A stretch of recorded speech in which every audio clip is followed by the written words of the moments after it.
기출문제 풀면서 배우는 학개론 편입니다.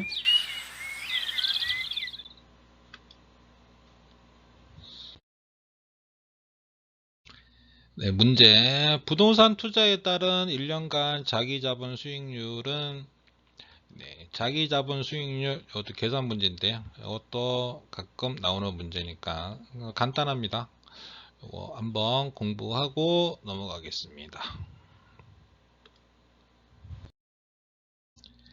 네, 이게 문제고요. 자기자본 수익률은 총 수익의 이자, 자기자본 하면 됩니다. 자, 그래서 이것도 외우실 때 총 이자, 그래서 총이자 이런 식으로 암기하셔도 돼요. 자기자본 수익률은 총이자 이런 식으로 암기하셔도 됩니다. 그래서 총수익은 얼마가 되죠? 총수익은 여기 있죠. 2천만원.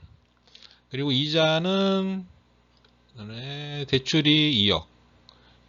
그러면 이자는 2억에 0.06. 요게 이자죠. 대출금에서 요 이자가 되니까 1년이면은 요게 되는 거죠. 그리고 자기 자본은 1억. 이렇게 하면은 지금 총 수익 2천만원에 2억 곱하기 0.06에 지금 자기 자본 1억. 이렇게 계산하면 됩니다. 그럼 뭐 계산기 금방 두들기면 나오죠. 그래서 총 수익이 2천, 이자는 2억에 0.06, 1200. 그러면 이제 총 수익, 이자 빼주고 자기 자본 하면 8% 이렇게 나옵니다. 이렇게 계산하는 방법이 하나 있고요. 요거 외우셔도 돼요. 요렇게 이자, 총이자 이런 식으로 자기 자본 수익률은 총이자 이렇게 외우시면 됩니다. 그리고 또 다르게 이렇게 하는 방법도 있어요. 이렇게 계산하는 방법. 요거는 편한 대로 하시면 됩니다. 어느 게 쉬운지. 요거는 이렇게 칸을 만든 다음에 지금 3억의 수익이 2천이죠. 그리고 부채는 2억, 자기 자본은 1억. 이렇게죠. 지금 여기 3억이 2억, 1억. 지금 부채가 얼마 몇 프로죠? 6%. 우리는 지금 이 문제는 정확하게 계산하는 게 아니라 퍼센트만 알아내는 거예요. 퍼센트만. 계산 안 하고 그냥 퍼센트만 답만 찾으려고. 그러면 지금 여기서 6% 되려면 얼마 필요하죠? 여기 12. 여기 2라고 돼 있는 거를 2로 쓸 수도 있고 아니면 20으로 쓸 수도 있고 그래요. 지금 여기 12니까 20으로 하면은 여기는 8 되겠죠. 그러면 두 개 합치면 22죠. 그럼 1분의 8이니까 여기는 8%. 요거는 왜 이게 12냐 8이냐 이렇게 하지 마시고요. 여기가 인데 이거 왜 20으로 생각했어요? 이렇게 생각하지 마시고 요거는 요 퍼센트만 알아내려고 요 퍼센트만 그냥 계산해서 막 하려는 게 아니고 요 퍼센트만 그냥 답만 찾으려고 하는 거예요. 그러니까 비율만 하는 거예요. 비율만 딱 따져가지고 부채 비율하고 내가 딱 따졌을 때 자기 자본 수익률 비율 딱 나오게 이렇게 계산하는 겁니다. 두 가지 방법이 있어요. 이렇게 총이자 이렇게 해서 계산하시는 분 있고 이런 식으로 해서 하시는 분 있고 이건 제가 생각한 건 아니고요. 요거는 다른 분이 하신 건데 제가 여기다 소개시켜 드리는 거예요. 이렇게 그 다음 요건 제가 타이핑하기 조금 귀찮아서 부동산 투자 시 기업 타인 자본 활용하지 않은 경우 이제 이건 대출이 없다는 얘기죠. 대출이 없는 경우 니은 자기의 타인 자본을 50% 이거 대출을 50% 했던 얘기죠. 대출을 50% 했을 때 각각 1년간 자기 자본 수익률은 어떻게 되느냐. 네, 이것도 계산해 보겠습니다. 문제고요.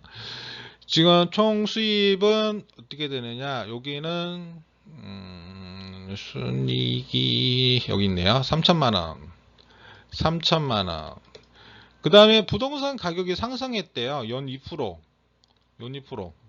그럼 지금 뭐죠? 그러면 지금 10억짜리가 0.02% 올랐다는 얘기죠. 그냥 가만히 있어서 수익이 난 거죠. 이것도 수익이죠. 그래서 요거 수익 더하기 3천. 요게 총 수익이 됩니다. 그렇죠. 이렇게. 10억에 0.0이면 따따따따땅 하고 2천 정도 되나요? 그래서 순수입은 5천.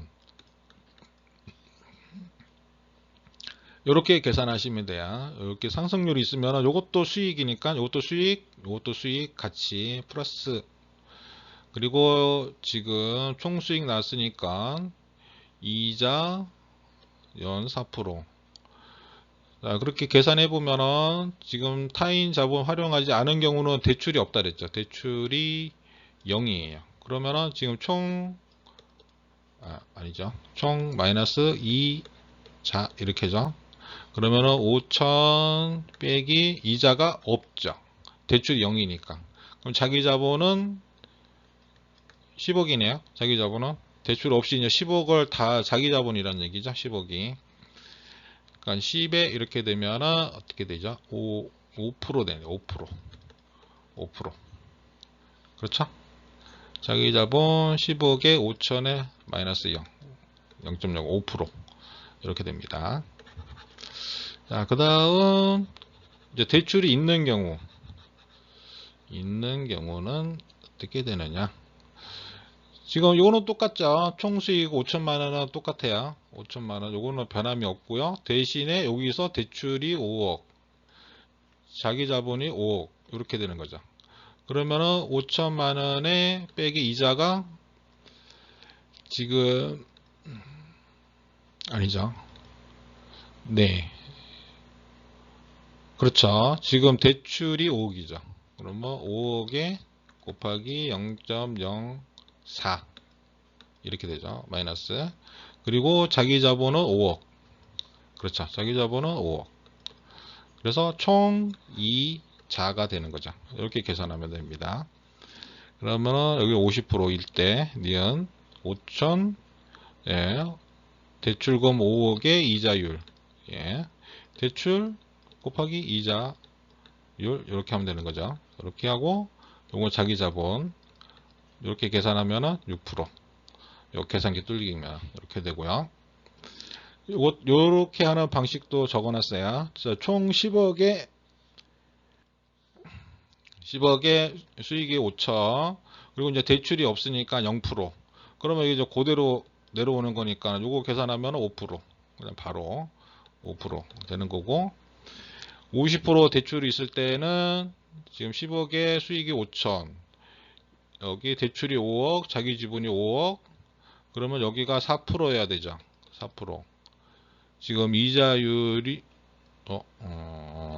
그렇죠. 4%. 지금 부채 대출 이자가 4%였으니까 그러면은 여기가 20이 돼야 된다는 얘기죠. 그러면 5를 50으로 생각했을 때 여기는 30. 20하고 30, 50 이렇게 돼야 되니까. 그러면은 6이죠. 그래서 여기는 6%. 그래서 자기 자본 수익률은 6%다. 이런 식으로 계산이 됩니다. 요렇게 하는 방법, 요렇게 하는 방법. 둘 다 뭐 편해요. 하시는 방법은 총 이자 뭐 이렇게 하시는 방법 이것도 간단하고요. 이렇게 하는 방법도 간단하고 어느 거든지 뭐 편하신 거 사용하시면 됩니다. 부동산 투자 분석 기법 중 비율 분석법에 관한 설명으로 틀린 것은 네, 요거는 이제 비율 분석법 뭐뭐 있는지 한번 보고 잘 나오는 것들 재무 비율 분석법이라 그래가지고요. 대부 비율, 자기 자본 비율, 부채 비율 많아요. 총 자본의 대출이죠 이게 대출 융자금, 대출금 뭐 다른 말로는 그 다음에 자기 자본은 총 자본의 또 자기 자본이 얼마냐 비율로 나타낸 거죠. 대부가 얼마냐 비율로. 그 다음에 부채가 얼마냐 비율로.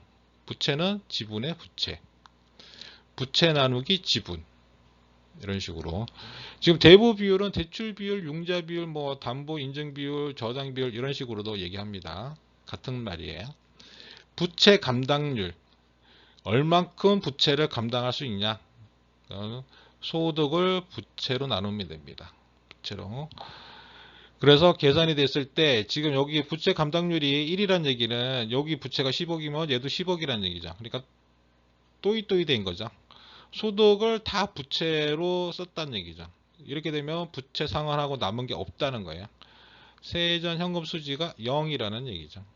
이게 1보다 커야 소득이 있는 거죠. 1보다 크다는 얘기는 이 분자가 크다는 얘기죠. 더 이게 10억 여기는 5억 이렇게 돼야지 1보다 커지는 거죠. 그러니까 이렇게 됐을 때 소득이 더 큰 거죠. 그래서 이렇게 됐을 때 수익이 나는 거다. 이렇게 작아지면은 수익이 없다. 이건 적자다. 이런 식이고요. 채무 불이행률. 채무 불이행률은 유효 총소득의 영업 그 다음에 부채 이렇게 한 거고요. 영업 경비 비율. 가능 총소득으로 할 수도 있고요. 유효 총소득으로 할 수도 있고요. 그건 그때 뭐 문제에 따라서 하시면 돼요. 영업 경비 이렇게 나오고요. 총자산 회전율, 총자산의 매출액, 뭐 총소득으로 할 수 있고요. 총자산은 이제 뭐 부동산 가치 뭐 이런 거 할 수도 있고요. 지금 여기서 문제가 꽤 나오긴 하는데 이 식을 다 외우셔야 돼요. 뭐 방법이 없습니다. 문제 푸시려면 푸셔야 되는데 조금 힌트를 준다 그러면은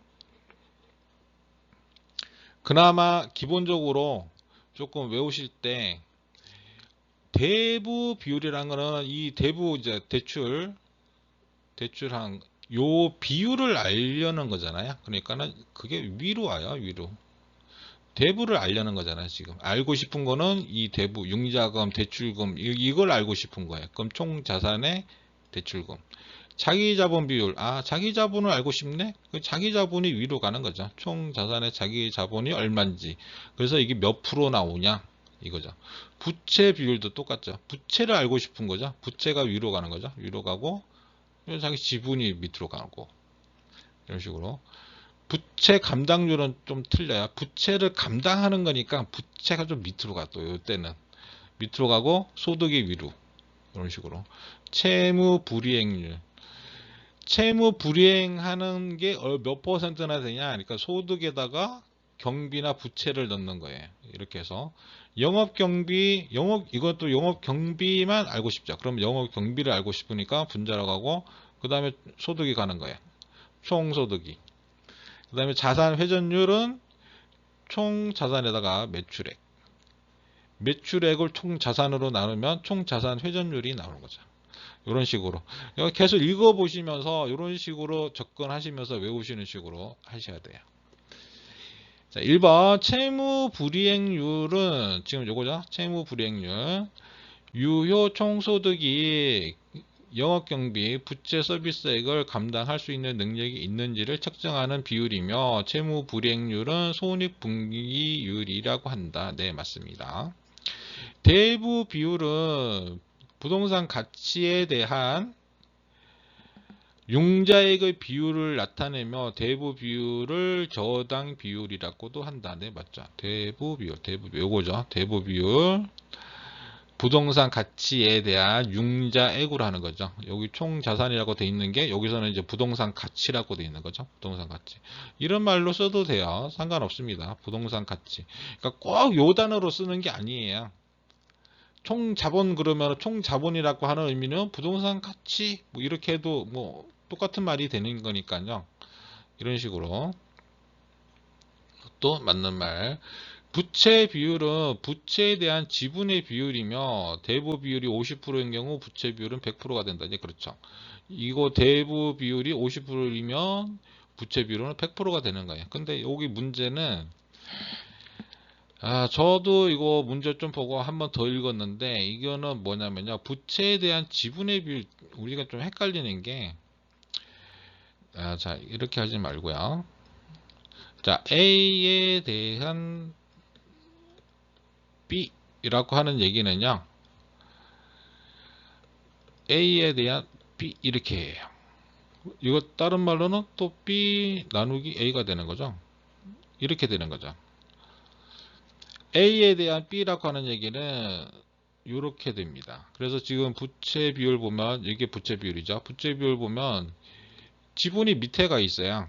그리고 이제 부채 지금 여기서 부채에 대한 지분이라고 하는 얘기는요. 부채에 대한 지분이라는 얘기는 이 부채가 분모로 가고 지분 이렇단 얘기예요. 부채에 대한 지분이라고 하는 말을 요렇게 나타내는 거예요. 지금 여기하고는 안 맞죠. 이거 틀린 거는 3번. 얘가 틀린 거. 여기 부분이 틀렸어요. 우리는 보통 뭐 A 나누기 B다 그러면 A에다가 B를 나눕니다. 뭐 이런 식으로 A 나누기 B, A에 대한 B 그러면은 보통 A, B 이런 식으로 표시를 하고 뭐 이렇게도 나타내고 이렇게 표시를 하죠. 이거 다 같은 거죠. 이런 게. 근데 A에 대한 B 요것만 이렇게 반대예요. 요것만 하나 기억해 놓으세요. A에 대한 B라고 나오는 말은 이렇게 A가 여기 분모로 간다는 거.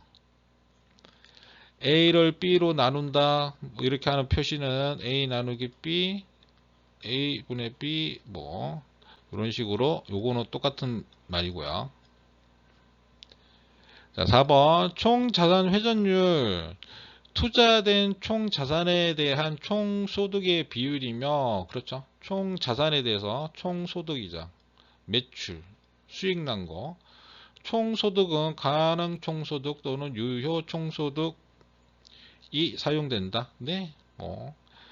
네, 총소득은 그 본인이 뭐 이 회전율 알고 싶을 때 가능 총소득 해도 되고 유효 총소득 해도 됩니다. 비율 분석법의 한계로는 요소들에 대한 추계 산정의 오류가 발생하는 경우에 비율 자체가 왜곡될 수 있다는 점을 들 수 있다. 네, 이거는 뭐 당연한 말이네요. 자, 요거는 자주 보시면서 이런 식으로 대입하시면서 본인이 여기 있는 말 바꾸셔도 돼요. 총 자본 뭐 이렇게 부동산 가치 뭐 이런 식으로 하셔도 돼요. 근데 이제 이렇게 하는 게 더 편하니까 외우시기에 이렇게 내가 총 자본 이런 식으로 넣어놨고요. 이것도 뭐 매출액 그래도 되고 총소득 뭐 이런 식으로 하셔도 상관없습니다. 총자산, 매출액을 총자산으로 나눈 값 뭐 이런 식으로 해도 되고 총소득을 총자산으로 나눈 값 이렇게 하셔도 똑같은 말이 됩니다. 재무 비율 분석법에 관한 설명으로 틀린 것은 네, 한번 읽어 보십시오. 다음 화면 넘어가겠습니다.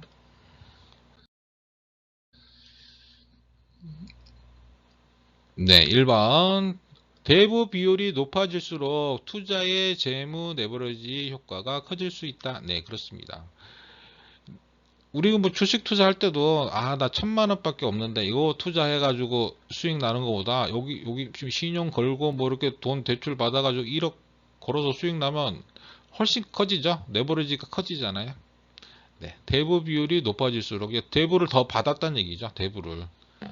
대부가 뭐예요? 총 자본의 융자금이니까 대부 비율이 커졌다는 얘기는 뭐예요? 융자금이 커졌다는 얘기죠. 그러니까 대출을 더 받았다는 얘기예요. 다른 말로. 대출을 많이 받았다는 얘기예요. 많이 받아서 내가 이걸 투자를 한 거예요. 건물을 하나 샀든지 아니면 주식을 막 했든지. 그러면은 재무 레버리지가 효과가 커질 수 있죠. 또 수익이 커진다는 얘기예요. 유동 비율은 유동 자산을 유동 부채로 나눈 비율이다. 네, 이것도 맞습니다. 이거는 제가 표에서 안 넣어놨고 여기 그냥 따로 적어놨어요. 유동 비율은 유동 부채에다가 자산을 한 겁니다. 이것도 하나 알고 계시고요. 부채 감당률이 1보다 작으면 차입자의 원리금 지불 능력이 충분하다. 아니죠. 틀리죠. 이거는 틀린 말. 1보다 작으면 부채 감당을 못한다는 얘기죠. 1보다 작아지면 여기 설명이 돼 있겠죠. 부채에다가 순소득을 하니까 1보다 작다는 얘기는 이거죠. 그럼 소득이 더 작다는 얘기가 되는 거죠. 부채가 더 많다는 얘기예요.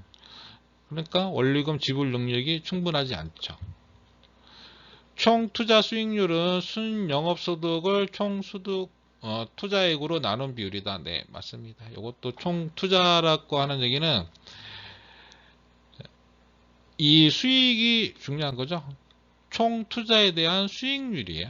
수익이 그러니까 위로 가는 거죠. 위로 가고 총 투자가 밑으로 가고 요런 거는, 요런 단어들은 요런 식으로 이해를 하시면은 접근하시면서 다른 거 나올 때도 이렇게 대비해 보시면 돼요.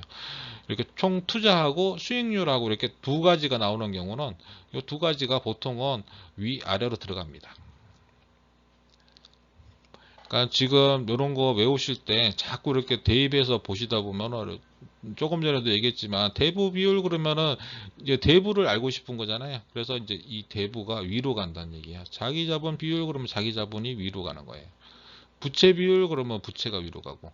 근데 지금처럼 총 투자 수익률 이렇게 나타내면은 이 알고 싶은 게 수익률이에요. 그러니까 수익이 위로 가고 앞에 있던 거가 밑으로. 이렇게 하시면 돼요. 여기 아닌 경우도 있습니다. 아닌 경우도 있어요. 근데 이제 외우실 때는 이런 식으로 자꾸 접근하시면서 외우시면은 어느 정도는 한 80%는 그냥 이렇게 외우는 게 아니라 그냥 자연스럽게 요 글자만 보고도 대략은 알아요. 부채 비율은 부채 총액을 자본 비율로 나눈 값이다. 네, 맞습니다. 부채 비율 여기 있죠. 여기 부채 총액을 자본, 여긴 지분이라 했지만 지분이나 자본이나 같은 말이죠. 요거는 부채를 지분으로 나눈 값 이렇게 할 수 있죠. 부채에 대한 지분 이렇게 하면 안 돼요. 조금 전 문제하고 틀리게 나왔죠. 지문이 부채에 대한 자본 이렇게 나오면은 틀립니다. 이게 반대가 돼요. 이거하고 이거가 완전 반대의 말입니다.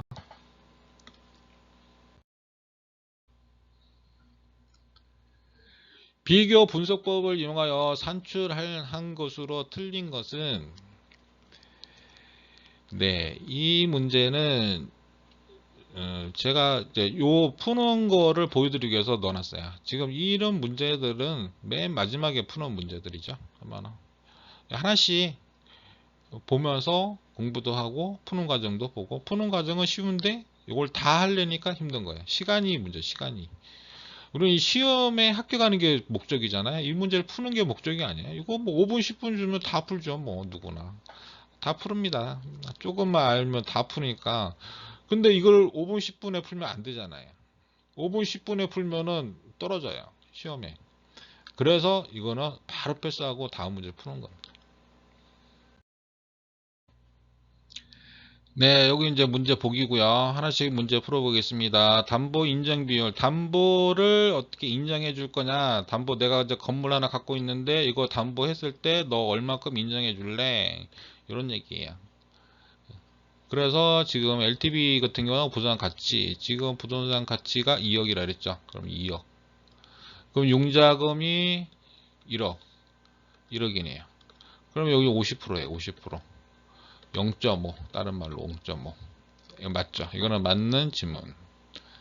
자, 그 다음에 부채 감당률은 부채액이 지금 여기 있네요. 500만원. 이 500만원이고요. 순영업소득은 계산해야 돼요. 저저번 시간 가공기 유형 순부 지금 이제 여기를 알아야 되는 거죠. 가능 총소득은 여기 있습니다. 2천만원 여기 2천. 그 다음에 공실은 25%. 이것도 계산하게 해놨네요. 곱하기 0.25 요거 계산해야 돼요. 여기 계산 두들겨 봐야 되고요. 그렇게 하면은 여기서 요게 값이 나오죠. 그 다음에 영업 여기도 50%돼 있네요. 이것도 계산해야 되네요. 0천에 0.5 그렇죠? 그래서 계산한 거 나온 거 계산하면 얘가 나오는 거죠. 그래서 여기에 값을 넣고 이게 나오는지 보는 거예요. 요거 계산기 이렇게 두들기면 됩니다. 이렇게 두들기면 1 맞나 봐요. 계산기 저도 계산 안 해봐서 계산해 보십시오. 맞는지. 그 다음에 총 부채 상환 요거 DTI라 그래가지고요. 지금 내 소득 있는 거에서 원리금 상환액을 하는 겁니다. 자, 지금 연소득이 얼마죠? 연소득이 여기 있네요. 연소득이 1250. 원리금 상환액은 500. 이렇게 하면은 계산 나오는 거 계산, 예, 이렇게 식으로 계산해서 나온 값. 계산기 두드려 보면 됩니다. 0.4. 이것도 만나봐요.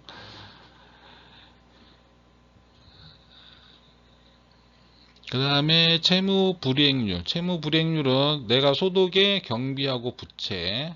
지금 소득은 2,000에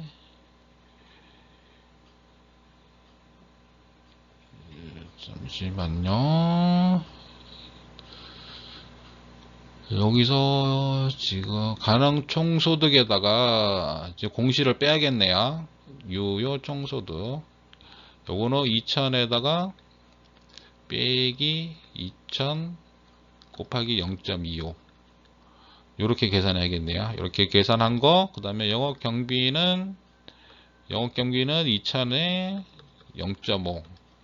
그리고 부채는 어디 있었죠? 아, 여기 상한에 500. 자, 이렇게 계산기 또 뚫리기면 됩니다. 뚫리면 네, 2,000에다가 공실 뺀 거, 그 다음에 1,000이 뭐였죠? 아, 이게 경비하고 부채 이런 식으로 계산하면 되고요. 영업 경비 비율 유효 총소득을 기준하래요. 아, 참. 자, 그러면 가능 총소득은 아니고 이것도 또 계산하게 만들어 하면은 유효 총소득을 하면은 가공 2,000에 빼기 공실이 아까 똑같네요. 2,000에 곱하기 0.25. 요러면 유효 총소득이 되고요. 영업경비는 50%. 이것도 2,000에 곱하기 0.5. 이렇게 하네요. 이렇게 계산하면 답이 나옵니다. 네, 이런 식으로 하면은 계산이 나옵니다. 요게 틀린 거는 5번이네요. 자, 이렇게 이렇게 쉬운데요. 쉬운데 시간이 문제예요. 이거를 다 내가 알고 있어도, 이거를 내가 진짜 빠삭하게 알고 있다. 빠삭하게 알고 있어도 요거를 계산하는 거에 몇 분 걸릴까요? 잠시만. 진짜 뭐 이걸 내가 다 알고 한다 그러면은 뭐 한 3분? 그 정도는 걸릴 거예요. 최소한. 이렇게 하다가 혹시라도 뭐 잘못되면 훨씬 더 걸리는 거고. 진짜 뭐 여기 뭐 진짜 100점 맞는 각오로 공부하신 분들은 진짜 1분 늦어도 2분에는 푸셔야 돼요. 2분에는 다 푸셔야 돼요. 다 푸셔야 돼요. 일일이 찾아서 하나씩. 그러니까 이 보기 봐서 보기에서 여기서 빼가지고 이걸 하고 계산기 두들기고 하면은 최소 2분 이상은 걸릴 거예요. 그러면은 사실 이 문제 때문에 다른 두 문제를 못 보는 거야. 그러니까는 다른 두 문제를 먼저 보시고 시간 남을 때, 그러니까 우선 마킹도 해 놓으셔요. 마킹도, 그러니까 순서가 시험 보실 때 시험 문제 먼저 쫙 푸시고 우선 뭐 연필로 살짝살짝 마킹을 먼저 해놔요. 내가 푼 거, 정확하게 푼 거, 아, 이건 정확하게 풀었다. 그리고 나머지 안 푼 거 찾아가면서 내가 할 수 있는 거, 아, 이 정도는 식을 내가 알고 있다 하는 거 풀어줘서 답 맞추고. 그리고 이게 봐서, 아, 이거는 찍어도 될 만하다, 아니, 이거는 확실히 아닌 것 같다는 거 먼저 탁탁탁탁 보기에서 빼놓고.